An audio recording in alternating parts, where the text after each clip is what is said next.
Coming up on this episode of Nintendo Cartridge Society, Nintendo announces a companion app to Pokemon Sleep. Pokemon getting up to pee. It's dangerous to go alone, so the Nintendo Cartridge Society goes with you.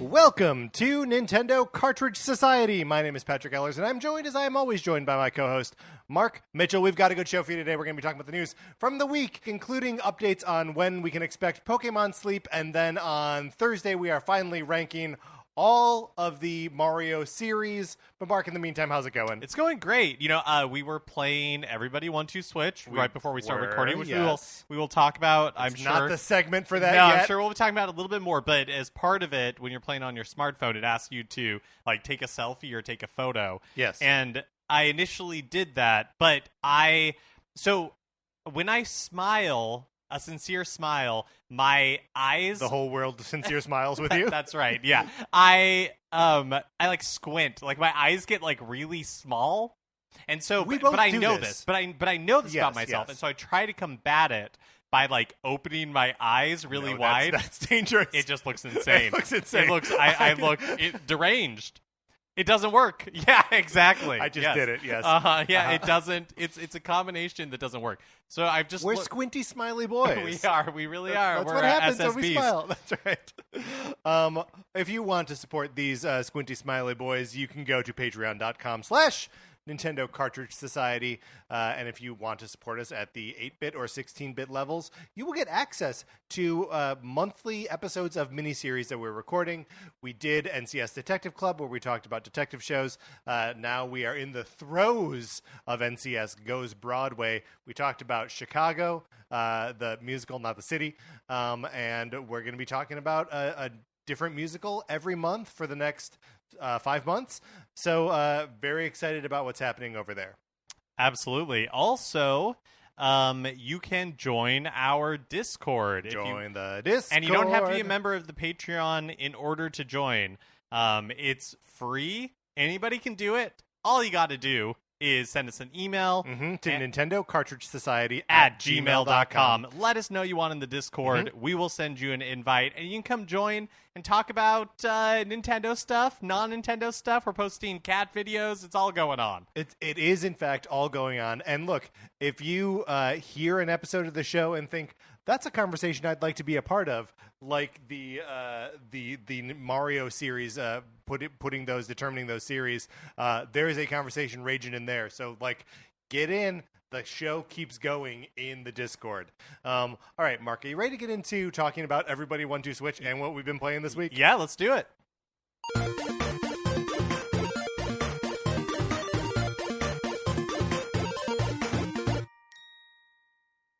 So it's time. We've actually now played this game. You and I both pre-ordered physical copies of Everybody 1-2 Switch, thinking this is going to be a disaster. It's going to be both, actually, a disaster and like maybe a collector's item at some point, or at least a like weird Nintendo curiosity. You came over to record. We ended up playing for like a little over an hour. Sarah got in on the action with us. We played a couple, like there are party mode. Basically, like the main mode of it is like party. And you can either play with Joy-Cons or you can play with phones. I mean, kind of for first impression, broad strokes, I didn't hate it. No, I mean, it's like a perfectly competent party game. Like, I had a good time. I would play Everybody 1-2 Switch again. Yeah, I mean, especially if I'm like, I was about to say, like, especially if I'm like hanging out with family or people who don't like normally play games, but I feel like it would even work in like a room full of people who like play games. Yeah, I think so too. I mean, I have not played a ton of the Jackbox party game series, but from what I have played, Everybody 1-2 Switch is essentially that, but it also has a Joy-Con option. Yes. I mean, I do think that there's like some of the, and we didn't manage to play all of the mini games or really see everything that that the package has to offer. But like some of the games are a little like I mean, they're all strange, but like some of them feel like there's not a lot of meat on the bone. Yeah. And like, you know, there's a quiz where like you have a choice between like two answers, and the questions that it comes up with are like, it's really just a reflex thing to like how quickly can you identify which is obviously the correct answer. But there's also a variation on that quiz where the people who are playing can write their own questions. That's a lot of fun. That was really fun. It's a good opportunity to be silly. And that's also, man, the quiz mode where it's like free for all. I wish there was more like free for all options in this. 'Cause like, you know, we were playing with teams of, you know, it was you and Sarah against me, and then just like you versus me when we got to just the Joy-Con game. And like, I don't know. I feel like free for all is just a little bit more fun than like those team events. I think so too. I also, you know, the fact that we played it and it's like, yeah, this is a perfectly competent party game. That not all the mini games are winners, but they're all fine. You know, of the handful that we played, it makes me even more curious as to why Nintendo kind of buried this one. Do you know what I mean? Where it's like, it's not a disaster. It's not openly bad. Is it the fact that it did have that negative press? Yeah, I mean, I guess so. And I mean, why even set out to make a sequel to? And I guess 1-2 Switch sold a lot, like it, you know, just by virtue of like when it was released. But like, yeah, like tagging it with that branding like kind of hurts it a little bit, and it's built into every single moment that you're playing the game, right? So like, I guess like they were settled with it a long time ago, and now they're just like, well, I don't know, it's still a sequel to 1-2 Switch, so that's the name of the game. But yeah, it is a good question of like why bury it so hard. And I think it's just because there's like limited use cases for it. I guess. I mean, but like no more limited use cases than like Game Builder Garage or Labo or like it's a weird Nintendo thing. Like it actually absolutely fills that box, but like is super competent at what it does. Yeah. And so the fact that like now having played it and you're like, yeah, it's a totally fine. I had a good time playing it. Yeah, I would play, especially that quiz mode where you write your own questions. Yeah. Like, that was super fun. And so the fact that they went out of their way to be, like, embarrassed by it is just interesting. Yeah. Well, and it is also, like, maybe an impossible thing to advertise, right? Like, you actually don't see, you mentioned that, like, you haven't played a lot of Jackbox games. You don't really see those games advertised either. Like, they kind of live and die on, like, the word of mouth and, like, people being able to play them with their friends. Because, like, yeah, how do you advertise, like, what is kind of a dumb game that's only fun because you're playing it next to somebody that you know? Yeah, totally. So, yeah, I mean, I think maybe that's why. Because, like, their solution was fly, 20 influencers out to Japan to, like, play this in a ballroom, and that video's, like, embarrassing. That video is pretty bad.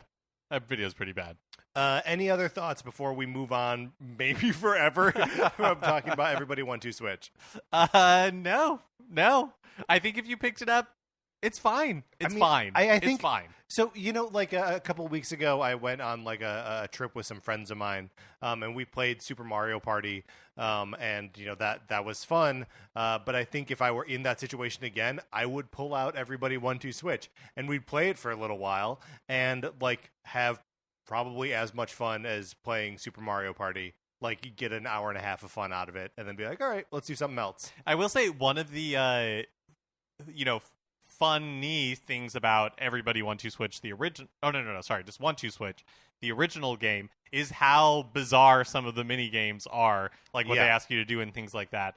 And again, just the taste of the games from Everybody 1-2 Switch. Yeah, not quite that weird, right? Not quite that weird. Like, I would say the weirdest one we did was like the hip bump. Yeah, that's one right. where you're kind of like trying to knock each other out of a like ring, a sumo like ring, a sumo ring, which Mark destroyed me at, by the way. I'm all hips, baby. But that was probably like the most strange. But otherwise, they were just kind of like bingo was heavily featured. You know what I mean? Yeah. Or like a quiz game. I like the balloon popping one. I thought that was popping one or I was guess fun. Trying to not pop. was fun. But yeah, it wasn't as bizarre as 1-2 Totally. Switch could be. Well, and there was actually less footage of like the human beings playing the game as there was in the original 1-2 Switch. Like nobody in like costumes or anything. Like I'm thinking about the Milk the Cow one, and like there's this guy in like overalls and like a straw hat, and like all this like footage of actors. That's like some of that is still present here. It's just like it's just like a dude wearing like pants and a shirt. Well, and it's also not really footage. It's like still images. It feels like a budget title. True. Yeah. Like, and not that everybody 1-2 Switch was like blowing you away with the production values, but this definitely feels, I would say, a step below everybody or 1-2 Switch. Yeah. Really hard not to say the everybody in front of 1-2 Switch at this point, isn't it? Absolutely. All right, moving on from everybody 1-2 Switch. Well, let's talk a little bit of Tetris 99 and the Tetris Maximus Cup this weekend. Mark, did you get your Pikmin 4 theme? I did, yes. And so sometimes the Tetris 99 themes are anxiety-inducing, right? Because they're using like really energetic music that just builds and builds as the matches go on. And then other times you get a Pikmin 4 theme, which is just kind of like... Yeah, it's like an Animal Crossing theme. Yeah, you're just kind of like chilling in the world. Mm-hmm. I did like that the Tetraminos each have like different colors or different Pikmin type. Yep. And they're like... They have like facial expressions on each of the blocks, and all the Pikmin have this like nonplussed, like expression. Like they're like, "What am I doing in this Tetris as a Tetris block? Why am I falling?" They just look so dumb. Yeah, like as in like the Pikmin themselves are just like really stupid. Right, which is I would say one of the more charming features of a Pikmin, that there's like something very vacant about their eyes. There's not a whole lot going on. There's not a lot going on. Yeah. Mark, I managed to get this theme on my first game. Very Tetris Maximus right away. Well done. That actually, because I never got into the top 10. Is that when the music really kicks in? Yeah. Does the music ever kind of? It never gets like intense, really. Like it does play like the like the kind of like boss battle music, but even that in Pikmin is relatively chill. So. It's never like super. It's not like the Splatoon 2 theme where it's like you get into that top 10 and you're suddenly hearing the last 30 seconds music in a normal turf war, but for like 4 minutes as you battle it out. But yeah, I love whenever they do these themes. Was very, very pleased to earn this one right away. I've got to say, after not really having any interest in the Pikmin series up to this point, I would say in the last like 4 weeks, I'm kind of interested in picking up Pikmin 4 when it comes out. A perfect transition into the Pikmin 4 demo, which I also played this week. Oh, okay. So I was sick last week, and I worked for maybe like 3 hours on Monday and then came home. Spent the 4th of July in bed, and then didn't go to work the next day either. So, but I was tired and I was fatigued, but I was also just so bored. And so I played a lot of Tears of the Kingdom, and I played the entirety of the Pikmin 4 demo, which was meaty. You have to collect a certain amount of it. So it's the beginning of the game, and progress carries over into the full play of the game. So you have to get a certain amount of the it's like shinium or something like that. The resource in the game that you're collecting. Unobtainium. It's like unobtainium, yeah. And then end that day. And I probably played for 2.5 hours. Oh, that is a pretty sizable demo. A good long time playing the game. And had a bunch of experiences in the little kind of dungeons, the caves, the underground areas, and the above ground stuff. And rescued some other of the explorer guys, and I had a great time. I thought it was super fun, and I'm I've always been kind of passively interested in Pikmin, and I have played some of Pikmin 3, but didn't beat it. I rebought it on Switch when the deluxe version came out, and played that one even less. But I'm excited about this game coming out and carrying over my progress into it. I'm all in on Pikmin 4 now. So you got your Ochi walk around in Pikmin Bloom, right? I did, yes. So now it looks like I'm riding Ochi in Pikmin Bloom, which is it's a silly illusion because it's my feet or like my Mii's feet that are Ochi's feet, and then there are some like fake vestigial feet. Yeah, it's like those Halloween costumes. It is, yeah. Yeah, like where you're riding a dinosaur or something and your feet are the dinosaur's feet. Which is very funny. It's cute. I'm never going to change out of it. Like, I'm always going to be riding Ochi. I think that Pikmin Bloom, for both you and I, maybe to different degrees, but it worked on us. And that I think it has increased our interest in Pikmin 4. Yeah, absolutely, 100%. Like interacting with Pikmin in Pikmin Bloom has made me like just more interested in them, and has like given me the sort of like innate understanding of like what the different types of Pikmin are. Even though it doesn't have that many, but just like I just feel like I get it. Yeah, the purple ones are still my favorite. Yeah, because they're just. I think they're the himbos of the Pikmin world. Well, they're like muscly. My favorite are still the rock ones. Like, the rock ones are very silly. The rock ones are very silly. I just like throwing the when you throw the nectar to the purple ones, and they get this like look of panic on their faces. They have to like waddle over. I gotta get that Errol Memory again. Just really like them. Yeah, they're very charming, and yeah, I continue to love Pikmin Bloom. The only other thing, Mark, really that I was playing this week was The Legend of Zelda: The Tears of the Kingdom, which I accomplished. Defeat Ganon. Oh, you did? Find Zelda. Oh, nice. Yeah. So like last we spoke, I was like just kind of like hovering before the last of the 4 atmospheric phenomenons. For me, I was heading into the water temple. And you, the last time we talked, had already done that, and then like the thing that comes after. But I'm curious. I mean, I don't know. Do we want to like throw on like some like light spoilers? Yeah, here? let's do. Yeah, because I'm not as far as you are, but so spoilers will start now. Here's your warning. Right. And now they begin for real at this moment. Yes. Right now. So the part that I just did. The spoilers started about 2 seconds that ago. I thought was so cool and is, I feel like, just another example of how Tears of the Kingdom is kind of like taking the Breath of the Wild gameplay to another level, is that quest for like the fifth sage where you go to like the you have to go to the like Zonai ruins and stop the thunderstorm.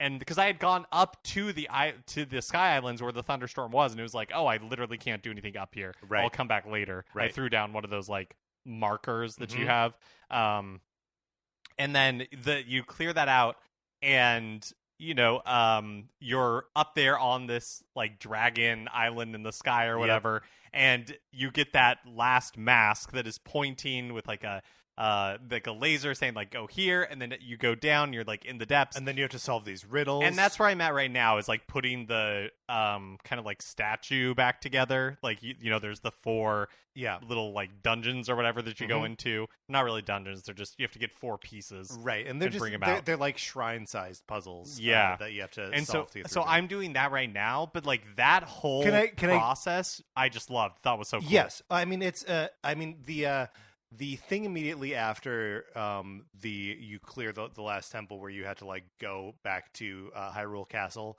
and like chase Zelda around. I was like, okay, this is like, I enjoy like the combat challenges of like each of the times that you encounter her, but there was a little bit of me that was like, oh, is like this the thing that like they all culminate in? And then the fact that it wasn't, and that it like sent you back out to the world map to be like, I don't know, explore some ruins somewhere, and then finally getting access to the circle ruins above Kakariko Village, I thought was really cool. And then doing all of that, and eventually leading back down, because even as you are finding your way into the depths, it's still just like, here's a riddle, you need to find these like 3 pieces of clothing, and they're in these things that look like Oh this. yeah, that's right. I totally forgot about that. Like that was all super cool, and I love the way that the game like insists on its biggest challenges, its biggest story beats still being moments of exploration. Like that's just absolutely unique in its like commitment to that gameplay loop. Mark, as you're putting together the pieces of this statue, I want you to know how many times I simply put rockets on the thing and like launched it towards the exit. And I was like, I am not messing around. There's one of them where there's like a rail that like goes around, and there are like little bars that stop it, so you can't just like use a hook and propel it. And I was like, wait a minute, I'm just gonna launch it up there with a rock. I was skipping this puzzle entirely. I love it. But so after I cleared the fourth temple, I was a little bit confused about like, okay, so there's like the marker is go to Hyrule Castle, and I was a little confused. I was walking there, and I just like jumped into the depths, and so like I continued like that way, and that's where Ganondorf is down there. Oh, so like there's a lot of stuff that and no spoilers here for the approach to Ganondorf. But like I got up to where I was like, oh, this is clearly the point of no return. Oh, interesting. And I also just threw down a travel medallion, and I was like, I'll be back. Yeah. And then went and did like all the rest of the fifth sage stuff, which I thought was wonderful. Also the end of the game. Again, no like spoilers here. Just like the shape of it. I want to allude to here, that it again like feels anchored in traversal and not necessarily exploration, but traversal for sure in the way that you've been traversing the whole time, and makes like callbacks to some of the coolest parts of the game already. Oh, like, very cool. After playing the game for over 100 hours, I was just like, there's no way this game can make my heart feel any more full, and then it did. And it was like fist pumping, like like almost Avengers Endgame level. Oh, that's like, amazing. Yeah, that has me so excited. So I'm very much looking forward to you getting to that too, so we can talk about how it feels at the end of the game. Are you like kind of barreling towards the end now, or do you think there's like other stuff you want to do before you head into Ganondorf's lair? Yeah, or? I guess I don't really know. Because there's still so much stuff. I mean, basically, what it just comes down to is I'm just not going to do. Like, I didn't do everything in Breath of the Wild. There's no way I'm going to do everything here. But there are some things that I want to do before, because I think when I beat Ganondorf, that'll just be my experience with the game. You know what I mean? And so there's two things that I really want to do. Want to find out what's going on with the Great Deku Tree. And because I still haven't done that. Yeah. And then the other thing I want to do is more with the Great Fairies, because I still have only unlocked that first Great Fairy. Wow. And I don't really mess around with armor. I just don't care. Like it's just not like same with Breath of the Wild. Like I just didn't. Oh man, it makes the game so much easier. I just cook stuff. So much more playable. You don't have to though. Yeah, like same with Breath of the Wild. Like I did not really mess around with armor. I'm not really messing around with like I forget that I need to that I should switch armor, that I can for different abilities. Constantly within battles I'm changing armor. Oh yeah, I definitely do not play that way at all. Like I've got my highest defense armor on usually while I'm in battle, and then if I do like a fury or flurry rush, or like I debilitate the whatever enemy in some way, then I put my barbarian armor on so I get attack up. Oh yeah, while I wail away on them. Yeah, it doesn't even cross my mind to do that. Wow. But I want to unlock the other three like Great Fairy Fountains, and there's just like little stuff like that I want to do, but I don't like. Will I do it before I finish? Like before I do Ganondorf? Like maybe, only because I do think that when I finish Ganondorf, I will kind of just feel like released from it. You know what I mean? Yeah. And my desire to go back in might drop. But I don't know. See, I was looking for that too. I was looking for the like, what's the thing that will release me? And I finished the game on Saturday as I was like going up against the clock of like I had plans on Saturday night that like I had to finish what I was doing and then go out. And then like Sunday morning, woke up like kind of early and was like, we can get back into keep playing Zelda. But yeah, it is a little sad to feel like I'm not done with the game, but like, you know, I've the drive to like keep it up is gone. But you know, we got Pikmin 4 coming out in just a little bit. So. Yeah. All right, so that's no more spoilers for Tears of the Kingdom.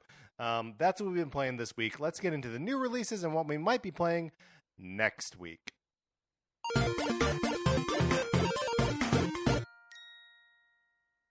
So tomorrow, July 12th, Oxenfree 2 Lost Signals is released digitally on Switch. Very cool. I have not played the first Oxenfree. I think it's on Netflix Games, but it was on sale on the eShop for $1.99, so I just picked it up. Oh, nice. But I haven't played it yet, but I'm looking forward to checking it out at some point. Also on tomorrow is the Mario Kart 8 Deluxe Booster Course Pass Wave 5 is releasing. 3 new racers, 8 new tracks. So Kamek, PD Piranha, and Wiggler. And then 2 new cups, the Feather Cup, which includes Athens Dash from Mario Kart Tour, Daisy Cruiser from Double Dash, Moonview Highway from Wii, which I don't remember Moonview Highway. Oh, I do. And then Squeaky Clean Sprint, which is the new track. And then the Cherry Cup, which includes Los Angeles Laps. We love it, from Tour. Victory Boulevard. We love it. Sunset Wilds from Super Circuit, Koopa Cape from Wii, and then Vancouver Velocity, also from Tour. You said Peach Cruiser, right? Sorry, Daisy Cruiser. Daisy Cruiser, yes. Yes. Sorry, I was looking something else up while you were listing those. Yeah, I mean it's a healthy like selection of tracks. I think it's going to be fun to mess around with these. Coming like a month earlier than we got the similar release last year, right? Didn't last year's come in August? It was the end of July. We were anticipating that this was going to be early August when we did our like rest of the year look ahead. But yeah, so a little bit earlier for these. It'll be fun to have new tracks. Are there any of these that are like favorites of yours that you're excited to revisit? I don't even know that I would call it a favorite necessarily because I don't remember it that well, but I remember playing Daisy Cruiser a lot in Double Dash. Like it's one of the Double Dash tracks that really sticks in my mind. And also, I have found that the recent redos of the Super Circuit tracks, a game that I don't particularly like think I care for, but the redos that they've had, they feel like new tracks. 8 Deluxe are really good. So that one will be fun to check out. Plus, there is a new track. Yeah, that's right. Squeaky Clean Sprint. We were talking about this in the Discord a little bit, but like the DLC tracks just don't stick in my mind. I think it's because I just play them like once or twice when the new waves come out, and then and the rest of them you've played 100 times. Yeah. And so they're just like a little. It's really fun, but we have one more wave left, right? Yeah. So just like one more wave. Another thing that we were talking about in the Discord is like, it's too bad that there's no way to make a playlist or a custom circuit kind of thing, and like no place to share those.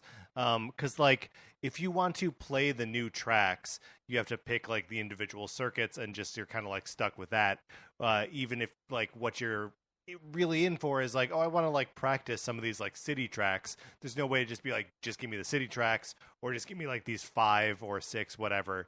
And you can do shuffle, but then like that's going to be, when the next wave comes out, it'll be a 50-50 chance of like, is it a new one or is it an old one?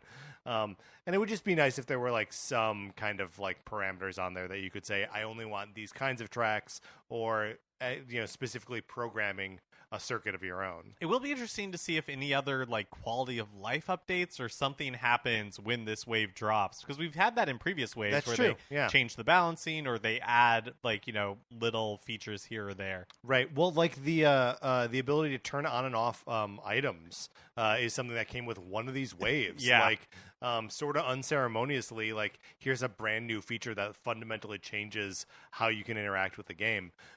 So yeah, like it may just be there. Who knows? And then on Friday, Pokemon Go Plus is released, which is is it plus plus? Yeah, Pokemon Go Plus, which is Pokemon Go, the word plus, and then a plus symbol. Yeah. Yes. which is an accessory that you can buy, I guess an upgrade to the original Pokemon Go Plus device. And one is intended for use with Pokemon Sleep, which we'll be talking about a little bit in news. And this is the one that's a little more like disc shaped, right? I think it's so. Like flat. Yeah, and it includes a Pikachu who's wearing like a little nightcap, and you can meet them in Pokemon Sleep.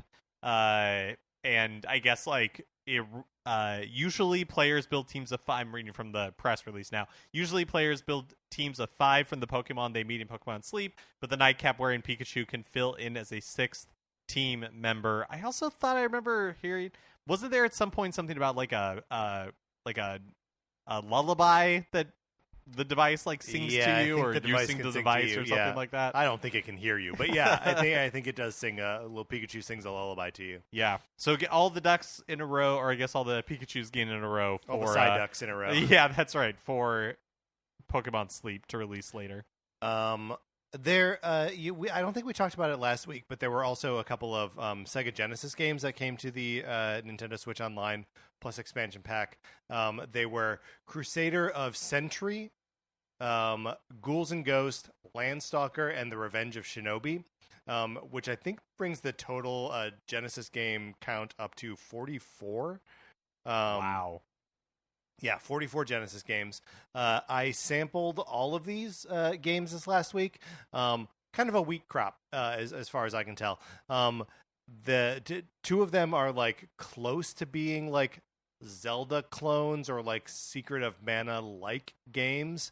But man, there's just something about like the color palette of the Genesis that like makes them ugly, and then like they're just not intuitive to play. One of them, the Landstalker one, is built on like an isometric view, and I know that also like Super Mario RPG is also built on that same perspective, but it makes it really hard to control the movements of this character that are on like not perfect axes. It's like axes rotated 45 degrees with the Genesis D-pad, which is 4 directions, but like none of the directions that you're pushing are the right ones. And he literally can't walk straight left or straight down. He can only move on the diagonals, which is just I don't know. It's it made the game confusing and hard to play. And when you're playing this, are you pulling out that like the Genesis controller? Mark, for the every time awesome. I'm using that Genesis controller. Because when else am I going to use it? Yeah, I mean, great point. And do I have to charge it every time? You bet I do. I do have to charge it every time. Revenge of Shinobi, surprisingly, just like exactly like Shinobi. And then the Ghouls and Ghosts is just another Ghosts and Goblins style game. So I play it for 2 minutes, die, and I'm like, oh yeah, why would I ever subject myself to this? But so those are, and I guess we also didn't really talk about the original Fire Emblem is now on the Game Boy Advance library as well. But I have yet to turn it on or anything. But just wanted to put it. Yeah, I totally missed that one. Was that when we were kind of like off when that happened? No, I don't think so. It came out on the June 23rd. It must have been when we were like on our weird schedule then. That was like the week of the Nintendo Direct. Yeah, okay. All right, yeah, fair enough. But yeah, it's out. So there's a bunch of new stuff on the Nintendo Switch Online, which there are currently 212 games on that thing with the expansion pack. I mean, at this point, I'm almost just as excited to get more data into your graph, and so we just get closer and closer to being able to predict the future. Yeah, no, I mean the graph is good. I mean, I think we're about due for a new. I mean, it's been since April that there was a Nintendo 64 game. Oh, so, wow. You heard it here first. Pokemon Stadium came out April 12th. So, I mean, July, man, that's 3 months ago? In any event, yeah, they should be putting another Nintendo 64 game out there. All right, Mark, that's let's get out of the new releases. That's how we transition out of this.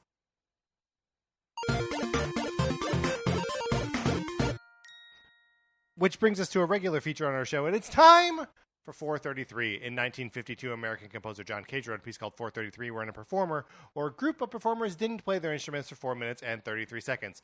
For the purposes of this show, our instruments are talking about Nintendo. So, for the duration of one performance, 433, Mark and I will talk about something not at all Nintendo related, thus fulfilling the contract of the piece. We are going to be discussing Indiana Jones and the Dial of Destiny, so we will issue now another spoiler warning here.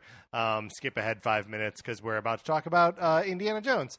Now, Mark, you saw this movie not this last weekend, but the weekend before. Yeah. I saw it this last weekend. You and I have not shared a single word or even expression between us as to how we felt about this movie or anything.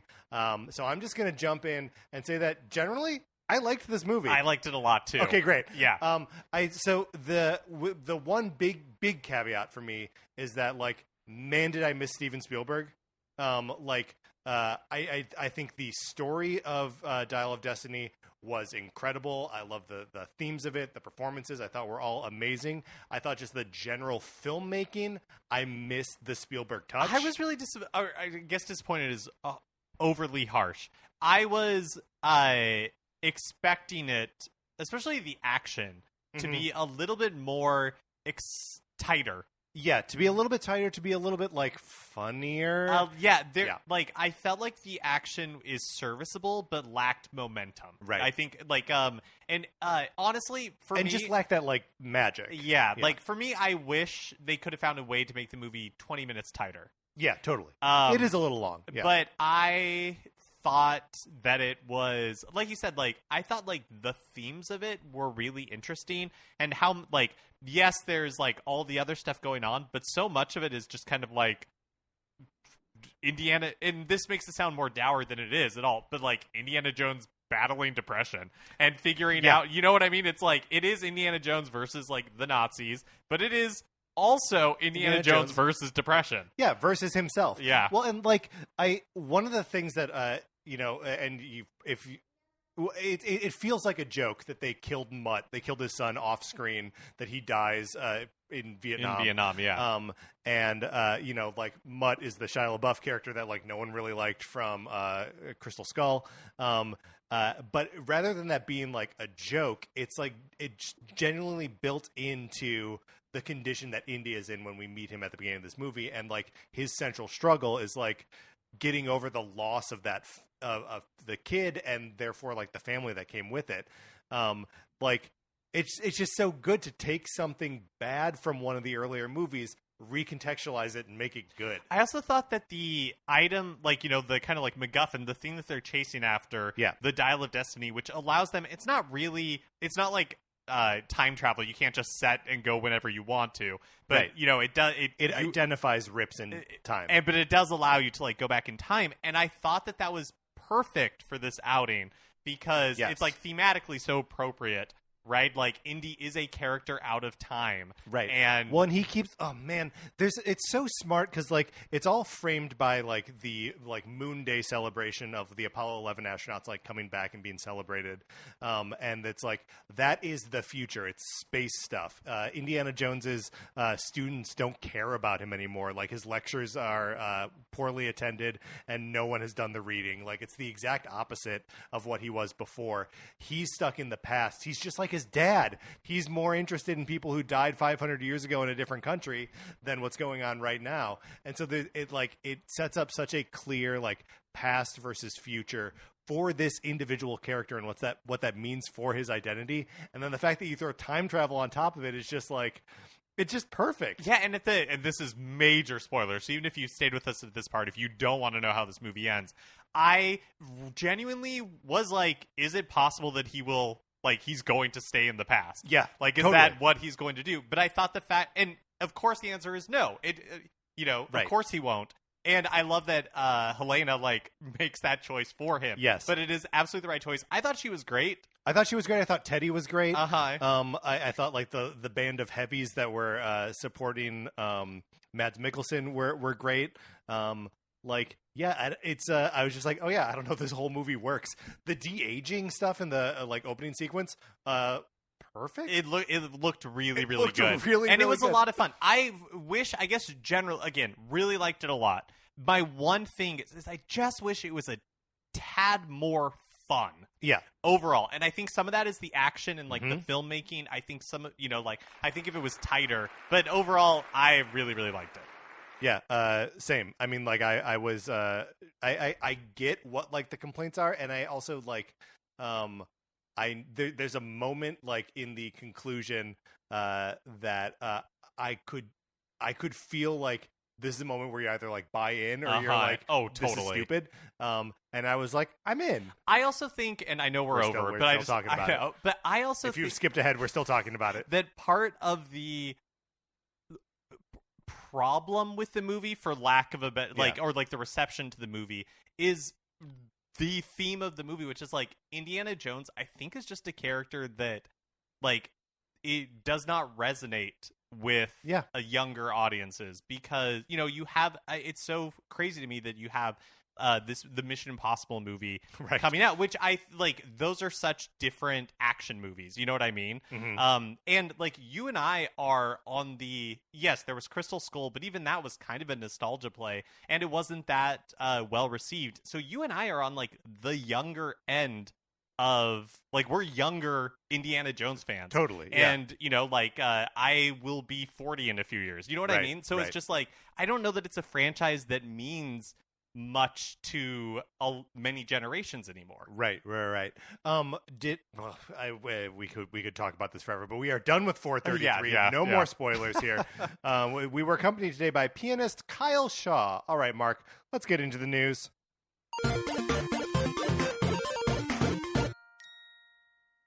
We were talking about it a little bit earlier, but Pokemon Sleep launches later this month.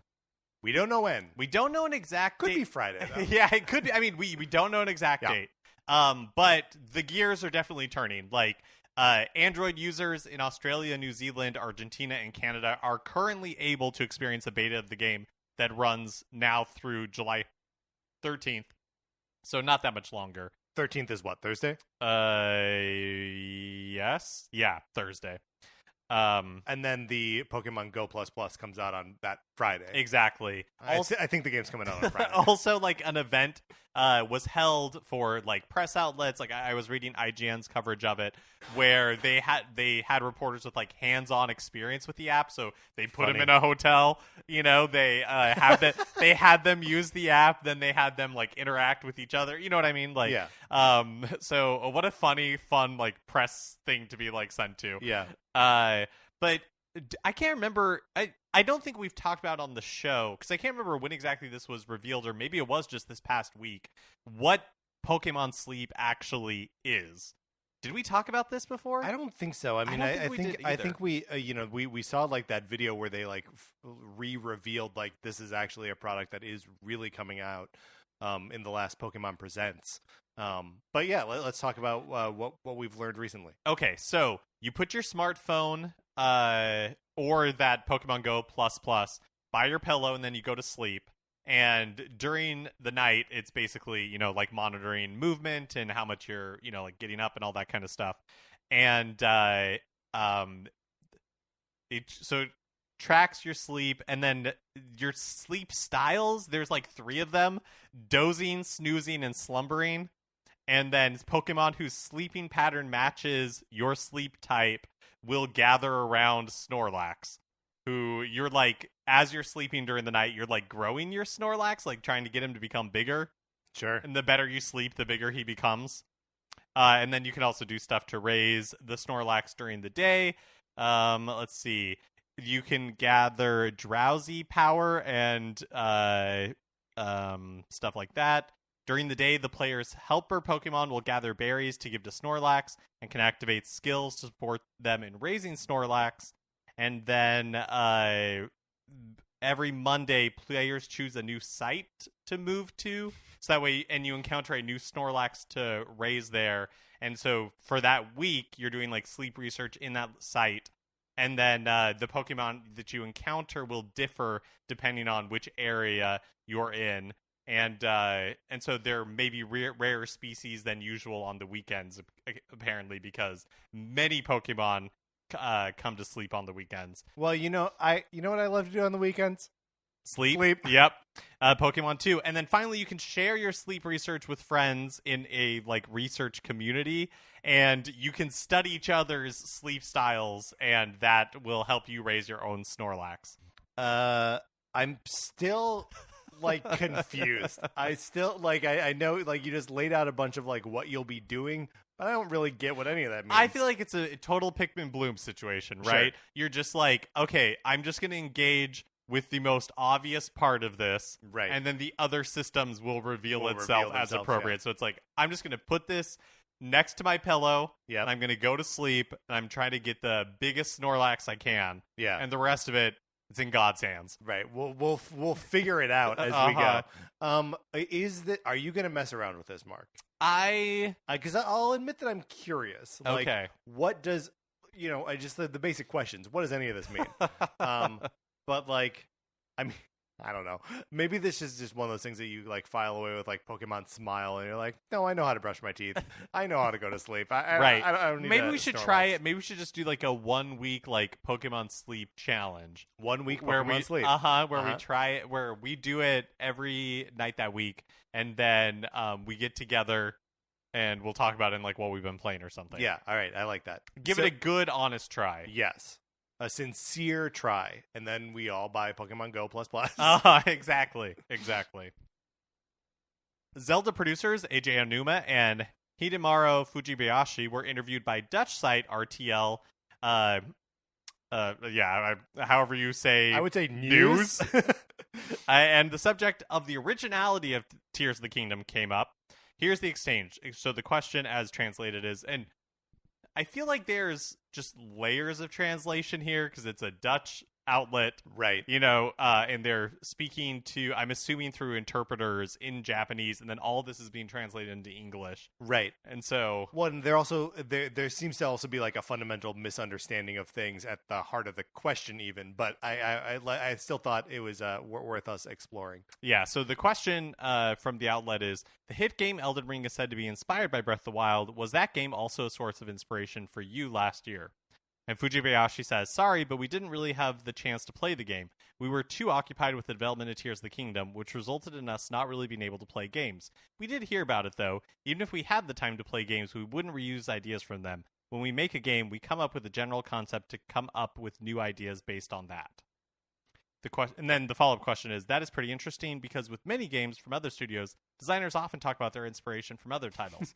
Is Zelda being made in more of a bubble? And now Numa replies, of course there are situations where you might make something that's similar to an existing game, but I would never try to put the ideas of others in my game. I'm too proud for that. I'm always looking for original ideas. When I made A Link Between Worlds, you had a 3D system when you jumped, which made it look like Link was coming right at you. When I showed this to former Nintendo president Satoru Iwata, he said, we didn't know this was possible. I was very happy to hear that, because to me that's the essence of game development, figuring out things no one else has thought of. So first, the fundamental question of were you inspired by Elden Ring is insane. Elden Ring came out February of last year, and we know from reporting that Tears of the Kingdom has spent the last year plus just in QA. So the timelines there make absolutely no sense. There would be no way for this game to be inspired by what was Elden Ring. Elden Ring, thank you. So a little bit of a strange question, just in its inception. But also I just think it's funny, with many other games coming from other studios, designers often talk about their inspiration from other titles. It's just well, that's not what they want to highlight here. Is where these ideas come from. Yeah. I don't know. What do you think? Do you think there's truth to the idea of no, we're not borrowing ideas from other people, we want to pursue originality, or is that just that's not how we like to talk about it? Yeah, I feel like it's probably to me it just feels like a lot of wires being crossed. Yeah, right, totally. because I feel like the question comes from an innocent enough place where it's, because I don't have the exact quote in front of me, so maybe I'm misremembering, but I feel like in the lead up to Breath of the Wild, or something with Breath of the Wild, Aonuma's talked about, games like Skyrim as examples of open world games that they look to, not that they took systems from, but yeah. And so it feels like it's not like they've shied away from talking about influences from the past, and so I feel like there's something in the question, like the wording of the question itself that they're reacting to, like what is the Dutch word for inspiration that when translated to Japanese feels too much like steal from, right? Exactly. Like, and so I think that feels to me like what they're reacting to is like, oh, we didn't just like lift a system from Elden Ring and like, or any game, because that's not the way we work. That's how I feel like the whole thing just kind of got off on the wrong foot. You know what I mean? Yeah, totally. Well, and also like Anuma's example of like a link between worlds and like jumping like Link is coming out of the screen is also like a confusing example where it's like, what do you mean you didn't know you could you made this 3D system? Like, what else is it for? Right. So yeah, I mean, just a bizarre little story that I saw floating around and thought you and I would have a fun take on it. The Super Mario that fun? I don't know. Hey, join our Discord. Let us know. The Super Mario Brothers movie will make its streaming service debut in the U.S. on Peacock on August 3rd. I think it's already available for like digital download, but yeah, it has been for a little while. If you're a Peacock subscriber, you'll be able to check it out on August 3rd. This came to like streaming, like to rent pretty quick, right? Like it was about like 6 weeks or something. Yeah, it was really, really fast. And the fact that it is on Peacock, I think it'll probably continue to do numbers there. The movie's a success. Do you have any interest in revisiting the Super Mario Brothers movie, Mark? I'm hard pressed to think of a reason. Yeah, me too. Yeah, it just was not for me. Also, only a couple more days to check out MLB The Show 23 as part of your Nintendo Switch Online subscription in North America. The game is the current game trial in North America for NSO subscribers, but it ends July 13th at midnight Pacific time. Which we've already discussed this Thursday. Yes, that's right. We've already established it. Didn't even have to think this time. Didn't have to. And as soon as you can't play that anymore, you can maybe play Pokemon Sleep. Yeah, we don't know. We don't know, but we don't know. It probably is. But you could definitely pick up a Pokemon Go++. Yes. And finally, Kung Fu Tea has announced a partnership with Nintendo to promote Pikmin 4. Kung Fu Tea is America's largest bubble tea brand. Hasn't revealed the extent of the promotion, but they have promised a drink themed after Pikmin, served in cups featuring red, yellow, and blue Pikmin. Perfect. Yes, Patrick, great minds think alike, because I see your note here. Pick bubble tea and Oreos. Yeah, Nintendo is working the IP license there for sure. Also, how funny, the Kung Fu Tea, largest bubble tea brand. I've never heard of them. I've never heard of it either. This is so. I mean, really, are we promoting Pikmin 4? Are we promoting Kung Fu Tea? Yeah, I mean, I guess. Ooh, and this is where these partnerships get tricky. They want us to do both. They're successfully doing and both. We're talking about it. Here's the thing. Here's the thing. Between the Kung Fu Tea and the Oreos, we talked about the Oreos the other week, and I was like, pre-order, $10 for shipping, forget all of this. But now that there are two things, I kind of think we should get some of this tea and get these Oreos. But where does one get Kung Fu Tea? So they have stores in Los Angeles. Yeah, I mean they've got 35 in Southern California. I looked them up. Yeah. There's one in Koreatown. So we'll go there. Okay. Well, I mean, but what's funny is in this announcement they're not like the flavor is the Pikmin, whatever, and it tastes like this and this and this. They're just like, there's gonna be a Pikmin drink, and it'll be served in like they have a limited number like straw topper things for the cups, but like it feels like they announced this promotion without like having the rest of the details worked out. Well, maybe it's supposed to be a surprise. Okay, here's the thing with the Oreos is they're also I guess I could just look in a store, but I haven't done that yet, but I saw they're on Amazon, and so I could get them delivered, but they're just Oreos. Right. They don't. There's nothing special about them except like the they've got Mario on the cookie, right? So we can just buy some of those Mario things on a cookie. It's just gonna be a coin. It's luck. It's just luck. Total luck. Yeah. What were you gonna say, that we could just buy regular Oreos? Yeah, and pretend that they're Mario? It would basically be the same experience. But you get to see Yoshi before you eat a maybe if you're lucky, or you're just staring at four sleeves of coins. If I have to look at one Bowser Jr. Oreo, I'm throwing the whole thing in the trash. But yeah, Kung Fu Tea. Never heard of it, and like they got this like Nintendo promotion. I guess it's appropriate that it's like for Pikmin, right? Like Oreo gets the Mario promotion. Yes. Nabisco gets the top tier properties. Kung Fu Tea. Yeah. You want your Pikmin? Sure, that or Everybody Want to Switch. One last thing on this. I do think it's interesting just how much juice in one capacity or another Nintendo is putting behind Pikmin 4. I know. It doesn't make... truthfully, does not make sense to me other than, like, Miyamoto has his thumb on the scale. Absolutely. And it seems to be working. I know. It's so true. We're both, like, into it. I'm so curious to see, like, what this does for the game. It already feels like there's some gas going into this release. The Pikmin 1+2 like kind of bundle has been on the like number 2 on the bestsellers for a last couple weeks. I think it actually got to number 1 at some point. Wow. But now is back down to number 2. So like people are interested in it. Yeah, we talked about this before where it's like, are people playing Pikmin Bloom? I know we know people who are playing Pikmin Bloom, but is it doing well enough? Because the fact that it didn't get shut down when Niantic was like, hey, we're like cutting bait, like they're shutting down, an NBA game, but Pikmin Bloom made the cut. It's like, okay, either their partnership with Nintendo is strong enough that they are subsidizing a poorly performing game, or are more people playing Pikmin Bloom than I realize? I mean, it doesn't seem like there'd be more people playing the Pikmin Bloom game than the NBA game. They also canceled a Marvel game. Right. Although maybe they saw the first couple episodes of Secret Invasion and were like, all right. All right, Mark, let's get out of the news.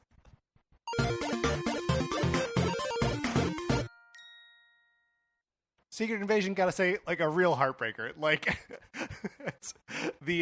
have you watched any of it? No, I've been so disinterested. No spoilers here, but the first episode watching was like, this is kind of rough. All right, here we are, we're going along on another Marvel Disney Plus show ride. And then like second episode, I was like, okay, all right, we're getting somewhere. It still like isn't great, but like this is a ride I could be happy to be on. Third episode, man, like real stinker. Just really killed all of my hopes that like it was going to turn it around. I'm going to finish the series because I'm halfway done with it, but like, man, I don't even really know why. If you're watching Secret Invasion and want to chime in on the Discord, just at me. I'll be more than happy to talk about it. That's going to do it for this episode of Nintendo Cartridge Society.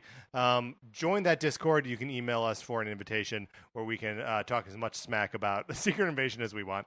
Anthony DeLuca made our logo. Our theme music is provided by 8-Bit Betty. You can get more of his music by going to 8bitbetty.com or by listening right now. For my co-host, Mark Mitchell, this is Patrick Eller saying, everybody, 1, 2, switch! And thank you for listening.